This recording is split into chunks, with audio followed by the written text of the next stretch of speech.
I can't believe I'm defending pornography right now, but here I am.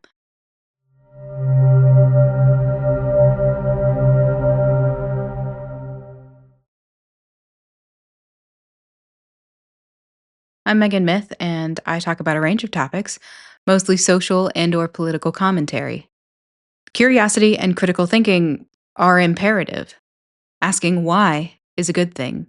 Before we get into the video, I wanted to let you all know that I now have a Buy Me a Coffee link. If you like my videos and want to see more, Buy Me a Coffee is a good way to support me directly. Now let's get back into part 5 of Dissecting Project 2025. So, things are crazy right now. I know not everyone enjoys politics as a topic of discussion, and for some people, it's downright uncomfortable. And normally, I would respect that.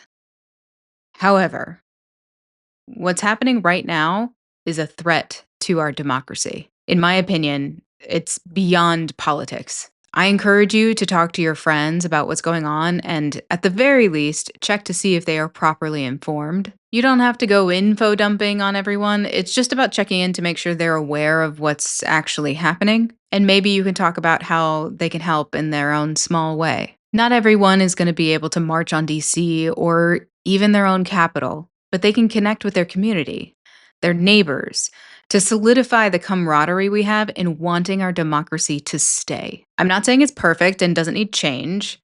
I have some feelings about the Electoral College myself.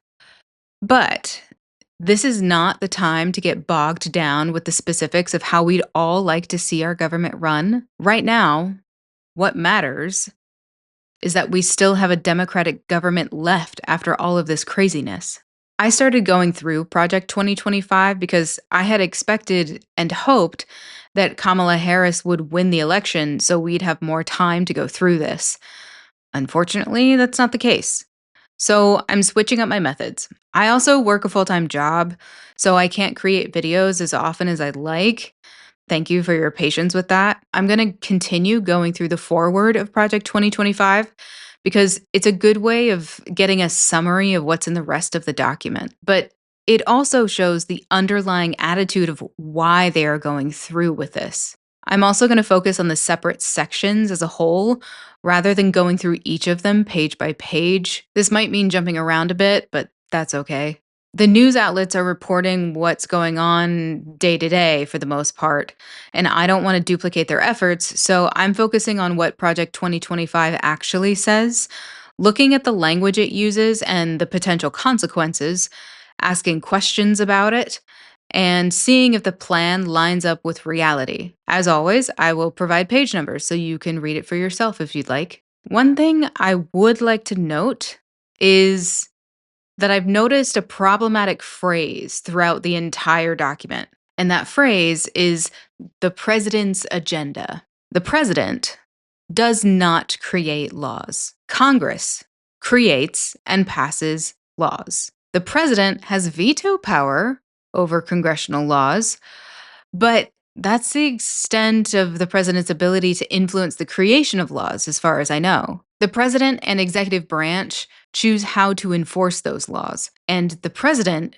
serves at the pleasure of the American people, and the president's whims and ideas do not override the will of the people, not counting veto power. Congress represents the people. The fact that Project 2025 continuously uses this phrase throughout the entire document shows the position they are taking on the amount of power the authors believe the president should have, which, according to our own US Constitution, is too much. Ideologically, they are contradicting themselves because they are putting hypothetical power into the hands of a position that does not inherently have that power. They can call it the president's agenda all they want, but it still means they are trying to put immense power in the hands of a single person, like dictatorships do. And at the time of filming, we're about a month into the second Trump administration, and we've already seen how a small amount of that power affects the American people. And it's not good, in my opinion. Just because they call it the presidency does not mean it's not a dictatorship. It's like calling a pig wearing pearls a person. There's also something else to keep in mind. There is a video of Russ Vought, one of the authors of Project 2025, who is now the head of the Office of Management and Budget, admitting that Christian nationalism is the end goal. An organization that I helped turn into the Death Star that is accomplishing all the debates that you are reading about. I think you have to rehabilitate Christian nationalism. You have the largest deportation in history, block funding for Planned Parenthood. I want to be the person that crushes the deep state. We need to understand the concept of Christian nationalism to truly understand the perspective of Project 2025 and the consequences of implementing it. For those who don't know what Christian nationalism is, it's similar to Sharia law for Islam. Christian nationalism means the Christian Bible is the origin of any and all created laws, and it means everyone must be a Christian or be considered, at the very least, unpatriotic, or at most, a traitor to their own country. Not to mention the potential criminal consequences for being a traitor, which could mean death. I say this as a former Christian who used to want something like this. This is very bad, even for current Christians. If you are a Christian and you want something like this, please hear me out. Just because Christian is in the name does not mean that Christian nationalism is at all Christian. It is a vehicle for an authoritarian government that will control most or every aspect of people's lives. And just because you are a Christian now does not mean you are the right Christian for Christian nationalism. When I think of Christian nationalism, I think of how the KKK and the Proud Boys consider themselves to be Christian. They aren't. We know they aren't. But they claim they are and use it to manipulate others into thinking they are on the correct side of religion and history. That is what Christian nationalism looks like. And if you're still convinced that Christian nationalism is the way to go, I encourage you to watch the New Evangelicals video on Paula White, the new head of the Office of Faith. They are Christians themselves, and they can speak on that topic from the Christian perspective. Thank you for staying with me through that long introduction. Let's get back to the foreword where we left off. Page 5. Pornography. Manifested today in the omnipresent propagation of transgender ideology and sexualization of children, for instance, is not a political Gordian knot inextricably binding up disparate claims about free speech, property rights, sexual liberation, and child welfare. It has no claim to First Amendment protection. Its purveyors are child predators and misogynistic exploiters of women. Their product is as addictive as any illicit drug and as psychologically destructive as any crime. Pornography should be outlawed. The people who produce and distribute it should be imprisoned. Educators and public librarians who purvey it should be classed as registered sex offenders, and telecommunications and technology firms that facilitate its spread should be shuttered. I can't believe I'm defending pornography right now, but here I am.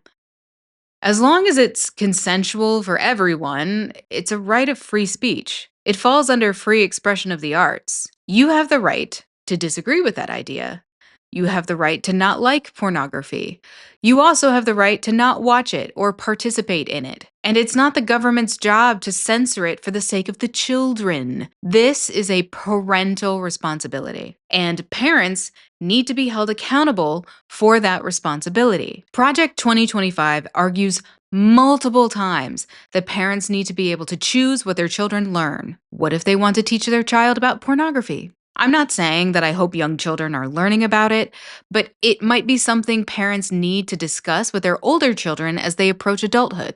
Trying to create a blanket ban for something like pornography doesn't make it go away. It doesn't make it stop existing. When you make something taboo, it can cause people to flock to it more simply because it is banned. I want to talk about transgender ideology for a second. Using the word ideology implies it's a frame of mind that can be changed. I do not believe transgender people make decisions about their own bodies on a whim. It is not just a feeling, it's part of who they are. Using the word ideology with transgender people is something only the alt-right does. And I'm going to call them the alt-right instead of conservative from now on because that's what they are. When I talk about gay or queer rights and women's rights, All I mean is that everyone, including those groups of people, should be treated equally under the law. As a practical example, everyone, including these groups of people,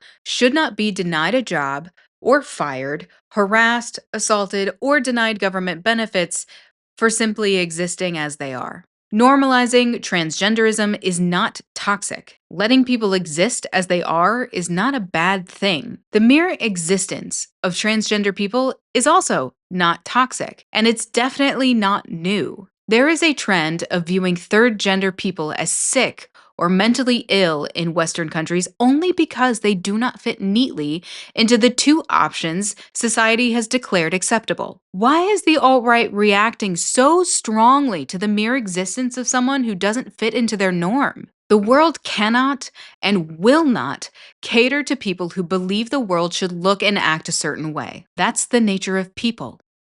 Let's move on. In our schools, the question of parental authority over their children's education is a simple one. Schools serve parents, not the other way around. That is, of course, the best argument for universal school choice, a goal all conservatives and conservative presidents must pursue.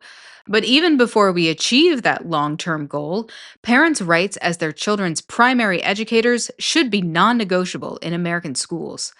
States, cities, and counties, school boards, union bosses, principals, and teachers who disagree should be immediately cut off from federal funds. This is incredibly stupid. I've said it before and I'll say it again.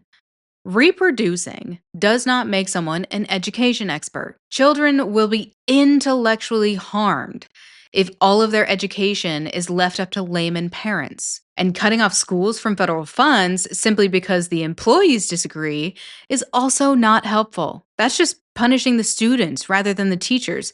But the teachers shouldn't be punished for this either. Federal funds handle special education and school lunches. Those funds have nothing to do with the topics taught in schools. I'll go deeper into this in my overview of the Department of Education section in a different video.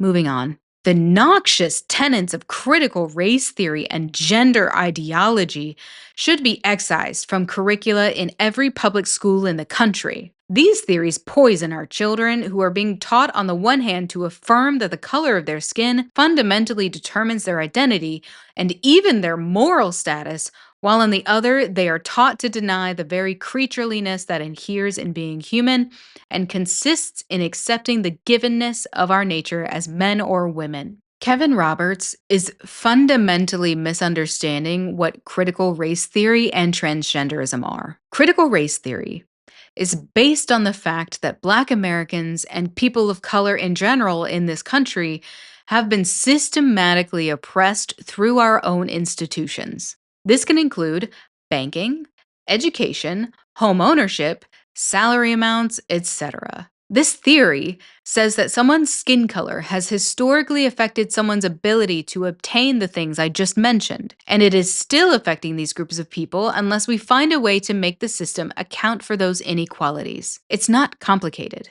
People's lives are a journey to finding out who they are. Just because we have specific plumbing when we're born does not mean our journey is predetermined with no other paths to follow. Moving on. Allowing parents or physicians to reassign the sex of a minor is child abuse and must end. For public institutions to use taxpayer dollars to declare the superiority or inferiority of certain races, sexes, and religions is a violation of the Constitution and civil rights law and cannot be tolerated by any government anywhere in the country. I'm not going to make an argument one way or the other for minors and transgender treatment because that is between the patient, their parents, and their doctor. It's none of my business, and it's none of the government's business either. It's funny how they say that using taxpayer dollars to declare the superiority of a religion is a violation of the Constitution when that's exactly what they're trying to do with Christian nationalism. Moving on. Consider our approach to big tech. The worst of these companies prey on children like drug dealers to get them addicted to their mobile apps. Many Silicon Valley executives famously don't let their own kids have smartphones. they nevertheless make billions of dollars addicting other people's children to theirs. This is a good example of an internet rumor gone wrong. An article was published claiming that Silicon Valley executives' kids were not allowed phones. That was later debunked. The kids the article focused on were a tiny portion of the Silicon Valley kids who went to a private school that prohibited phones during the school day. The rest of the Silicon Valley kids use phones as much as any other kid, though it wouldn't be hard to imagine those parents putting stricter limits on phone use at home. But that's just speculation. Moving on. Finally, conservatives should gratefully celebrate the greatest pro-family win in a generation, overturning Roe v. Wade, a decision that for 5 decades made a mockery of our Constitution and facilitated the deaths of tens of millions of unborn children. But the Dobbs decision is just the beginning. Conservatives in the states and in Washington, including in the next conservative administration, should push as hard as possible to protect the unborn in every jurisdiction in America. In particular, the next conservative president should work with Congress to enact the most robust protections for the unborn that Congress will support while deploying existing federal powers to protect innocent life and vigorously complying with statutory bans on the federal funding of abortion. Conservatives should ardently pursue these pro-life and pro-family policies while recognizing the many women who find themselves in immensely difficult and often tragic situations and the heroism of every choice to become a mother. Alternative options to abortion, especially adoption, should receive federal and state support. Overturning Roe v. Wade was not the victory they want it to be. People who can give birth are dying because of this. These are people who contribute to society on a daily basis. This decision makes it so unborn fetuses are more important than anyone who can give birth. And if that birthing person happens to die in the process, so be it, I guess. Now that baby, if it survived, will grow up without a parent. And if that was their only parent, they get to grow up in the foster system or be adopted. And that doesn't change the fact that the parent's death was entirely preventable. And for the alt-right, it makes little sense when you look at it through a government spending lens. People who can financially support themselves are less of a burden to taxpayers than a baby in the foster system that taxpayers then need to pay for. Not to mention other benefits they probably use, like SNAP or WIC. I'm not saying this is a good thing. I'm saying the only way this makes sense is if the alt-right's hatred of people capable of giving birth outweighs the financial burden of a baby on the taxpayer system. And that seems to be the case, whether they want to admit it or not. People who can give birth are less than worthy to the alt-right, because to them, white men reign supreme, and they don't want any competition. You can see this in the countless videos and podcasts from the red pill community. I'm referring to the attitude these men usually have towards women, that they need to lead them, that they allow them to have an opinion, that women, and only women, have a nurturing nature, and if they don't, that they need to get it together to make themselves into something these men approve of. And it's not just men talking about trad wives. It's also men talking about how their mission in life is to get paid and get laid. Women are a tally or a conquest to these men. Women aren't someone to have deep conversations with because they don't seem to think women are capable of that, or if they are, their opinions aren't valid.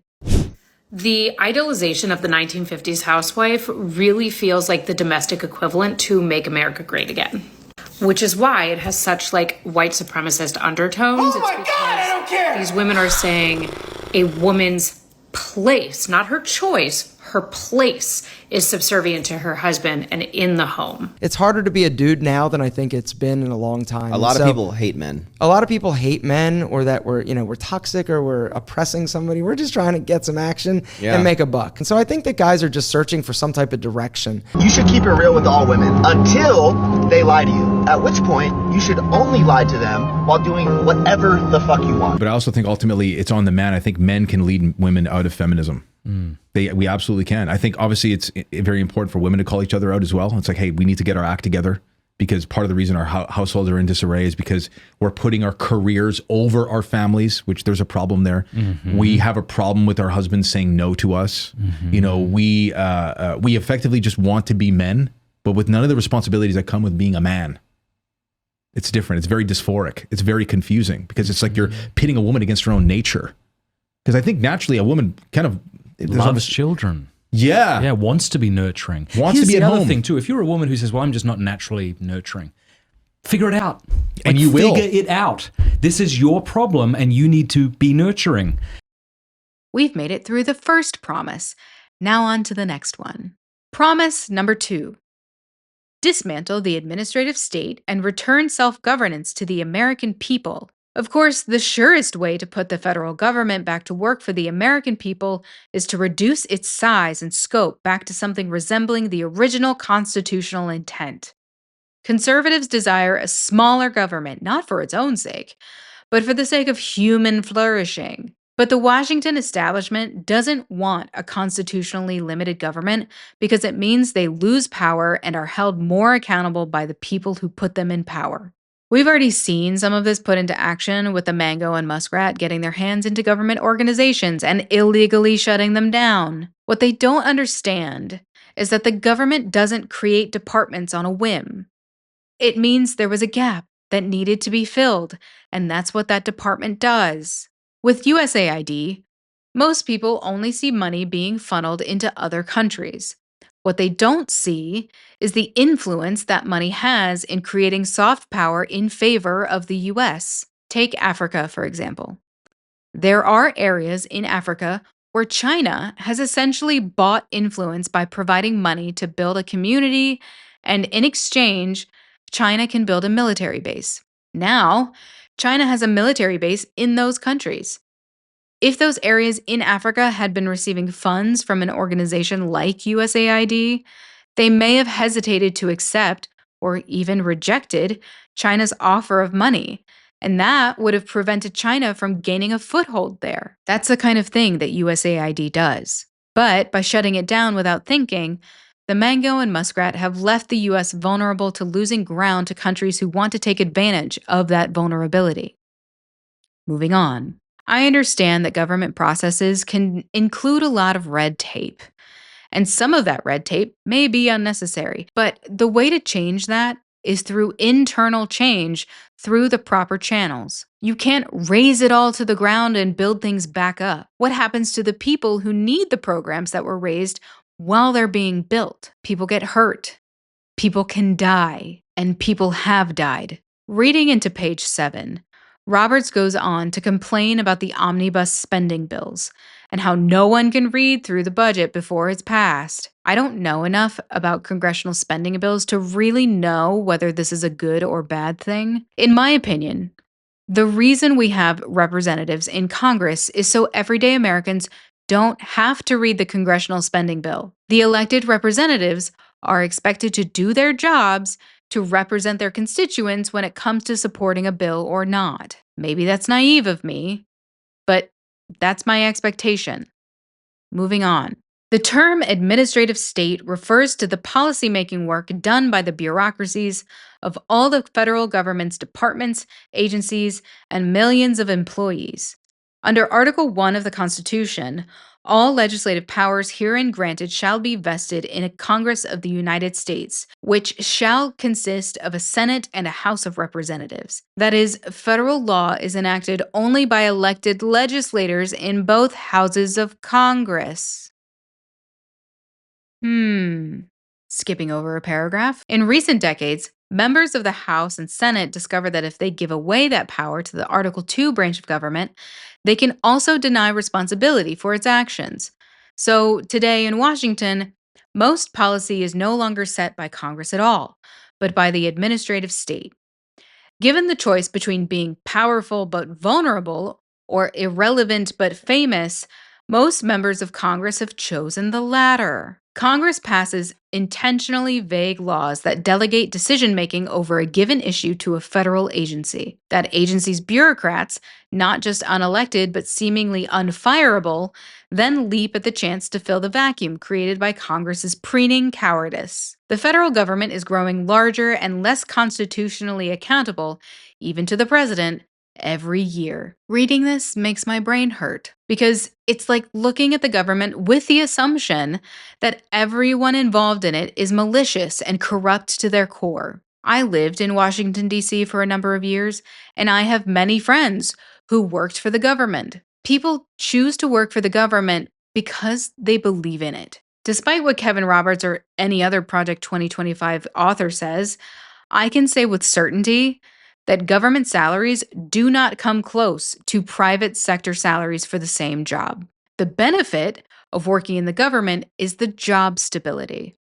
Not being able to be fired at a moment's notice allows institutional experience to build and benefit the government as a whole. Someone who is always firing their employees is also someone who is constantly training new employees to take their place. That's not a good use of anyone's time and money. This is also just Kevin Roberts shitting on anyone who works for the government that he doesn't agree with. This next part is a set of bullet points. I'll go through them one by one.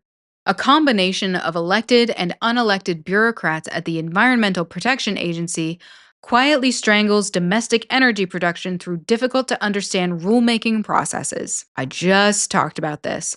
Regulation is not always a bad thing. Regulating energy production so we don't absolutely ruin the environment is a good thing. And even if you don't believe in climate change, we've only got one planet. Why don't we try and take care of it? Bureaucrats at the Department of Homeland Security, following the lead of a feckless administration, order border and immigration enforcement agencies to help migrants criminally enter our country with impunity. I want to try and talk about this without the attitude. Let's look at the sentence again. Leaders at the Department of Homeland Security, following the lead of the administration, order border and immigration enforcement agencies to help migrants enter our country. That doesn't sound true at all. We know the government does not help migrants enter our country just because they can. This is an exaggeration, and the only time I could see immigration helping migrants is if they claim asylum. They have a right to be in the US if they claim asylum. It means they are refugees. And just so you know, even if migrants don't enter the country legally, being undocumented is a civil offense. As in, not criminal. Let me repeat that. It is not a crime to be in the US without documentation. The consequences of getting caught undocumented, legally speaking, is a fine or potentially jail time for a short amount of time. I'll link the law below. Bureaucrats at the Department of Education inject racist, anti-American, ahistorical propaganda into America's classrooms. This is a blatant lie. Kevin Roberts himself has a PhD. If he hated education so much, he wouldn't have gone back for more for so many years. He's referencing critical race theory and gender ideology here. Anyone who's ever been in a classroom could tell you this isn't true. And learning about the fact that the US has not treated certain people groups fairly over the course of history is not anti-American, racist, or ahistorical propaganda. The history of this country's actions cannot be denied or ignored just because they are unpleasant. I would argue it's anti-American to censor those facts. Bureaucrats at the Department of Justice force school districts to undermine girls' sports and parents' rights to satisfy transgender extremists. Using the word extremists is a propaganda strategy. That word has a strong association with terrorists. So, Kevin Roberts wants you to associate transgenderism with terrorism. They are not even close to being the same thing. To be clear, this is not about girls' sports. This is about controlling and erasing transgenderism from everything in the hopes that people will deny it ever existed in the first place. Woke bureaucrats at the Pentagon force troops to attend training seminars about white privilege. Let's remove the attitude, shall we?